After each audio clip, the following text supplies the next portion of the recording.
आज ओबीसीच्या आम्ही एक विदर्भातील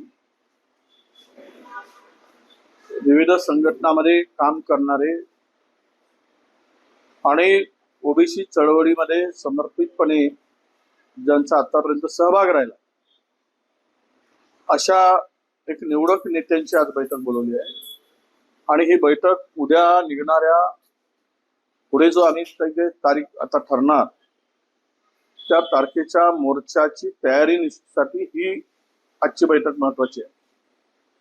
आणि या बैठकीमध्ये चर्चा होऊन गाव पातळीपर्यंत ओबीसीचे नेते जातील आणि झालेला अन्याय त्यांच्या पुढे सांगतील।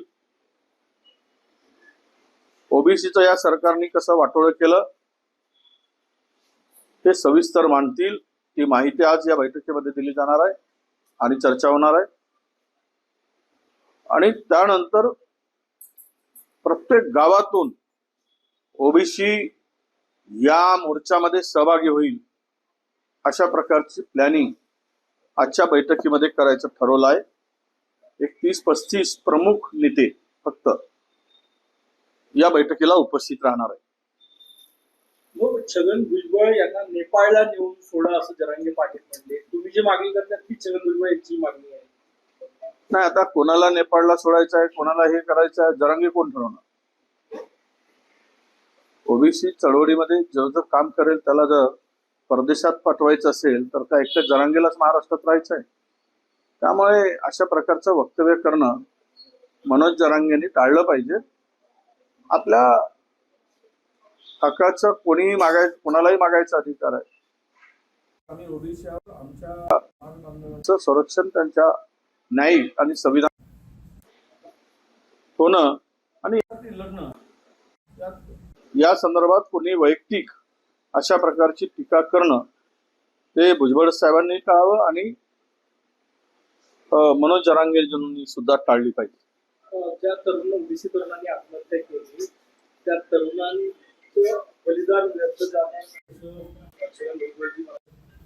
परिवाराला नोकरीची मागणी किंवा इतर मदतीची मागणी करायची ती मराठा समाजाची मदत केलेली आहे। आता जरांगे पाटील यांनी सुद्धा ती मागणी लावली नाही, आता त्यांनी ते मोर्चामध्ये मागणी लावून धरली मुंबईमध्ये। पण या तरुणांनी ज्या लातूरच्या तो सातत्यानं ओबीसी चळवळीमध्ये काम करणारा कार्यकर्ता होता, जरी बरी गरीब होता, रिक्षा चालवत होता, पण तो ऑटो चालवत होता तरी प्रत्येक ओबीसी मेळाव्याला बैठकीला तो जात होता। ओबीसीच्या आरक्षणासाठी तो लढत होता आणि त्यामुळं हा जो काही सरकारने निर्णय घेतला आणि त्याने आपली जीवन यात्रा संपवली, मी पण 2 दिवसामध्ये त्याच्या कुटुंबियाला भेटण्यासाठी जाणार आहे। परवाचं माझं चाललेलं आहे, परवा मी पण जाणार आहे। मग विषय असा आहे की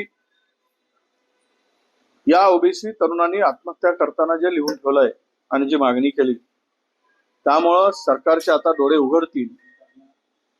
जे काही सोंग सरकार घेते आहे त्यातून या ओबीसीच्या वर झालेला अन्याय आणि ज्याचा काहीही संबंध नाही अशा लोकांचा शिरकाव हे बघता मला वाटतं की त्या कुटुंबाला आधार देण्याची आणि सरकारने जबाबदारी घेण्याची गरज आहे। कारण सरकारच्या चुकीच्या निर्णयाचा हा बळी आहे आणि या आत्महत्येला जबाबदारच मुळात सरकार आहे असं आमचं स्पष्ट मत आहे। त्यामुळे त्याच्या कुटुंबियाला भरपूर मदतही केली पाहिजे आणि सरकारने त्या JRचा पुनर्विचारही केला पाहिजे। आवाहन करत का ओबीसी तरुणांना की असं टोकाचं पाऊल उचलू नका? अत्यंत नाही, मी कालही त्या पद्धतीचं आवाहन केलेलं आहे आणि मी पुन्हा सांगतोय माझ्या सर्व ओबीसी तरुणांना, आपण आवश्यकता पडले तर रस्त्यावर उतरू, संघर्ष करू आणि आपल्या हक्कासाठी आत्महत्या हा पर्याय नाही. आत्महत्या करून आपलं जीवन संपवण्यापेक्षा आपण सर्वजण जे काही चुकीचं घडेल त्याविरुद्ध रस्त्यावर उतरून लढाई करू, त्यासाठी तयार राहा. परंतु कोणीही अशा आत्महत्येकडे प्रवृत्त होऊ नये. रडण्यापेक्षा, जीवनयात्रा संपवण्यापेक्षा लढण्याची तयारी ठेवा, असं आवाहन मी माझ्या सगळ्या ओबीसी तरुणांना करतोय. धनंजय मुंडे यांनी मुख्यमंत्र्यांना पत्र लिहिलेलं आहे आणि बंजारा समाजाला हैदराबाद गॅझेटनुसार एसटी मधनं आरक्षण द्यावं अशी मागणी केली. आता ते सुद्धा सत्तेमधील आमदार आहेत मुंडे, आणि त्यांनी जर ही मागणी केली असेल तर सरकारची भूमिका काय आहे यावर आमचं लक्ष आहे. आता जर हैदराबाद गॅझेटचा विषय काढून आधार घेऊन मराठा समाजाला ओबीसी मध्ये देत असतील तर मग बंजारा समाजांना सुद्धा त्या गॅझेटमध्ये शेड्यूल ट्राईब म्हणून उल्लेख आहे. आणि अशा वेळेस मला वाटतं की त्यांनी जी मागणी केली त्यावर सरकारची भूमिका आता स्पष्ट होण्याची आवश्यकता आहे. आणि सरकार म्हणून त्यांना लागू केलं तर यांना लागू करेल का, याकडेही आमचं लक्ष आहे. बच्चू कडू यांनी शेतकरी कर्जमाफीसाठी यात्रा काढली. महाविकास आघाडीचा मोठा पक्ष म्हणून काँग्रेसचा पाठिंबा आहे याला. नाही, कर्जमाफीची मागणी तर आमच्या सातत्यानं, आमचं सरकार 19ला आलं, कोरोनाचा संक्रमण होता, तिजोरी खाली असताना सुद्धा आम्ही शेतकऱ्यांना त्यावेळेस 39,000 कोटी रुपयाची मदत केली. आणि हे नतभ्रष्ट आत्ताचं युतीचं सरकार घोषणा करूनही त्यांना देत नाही.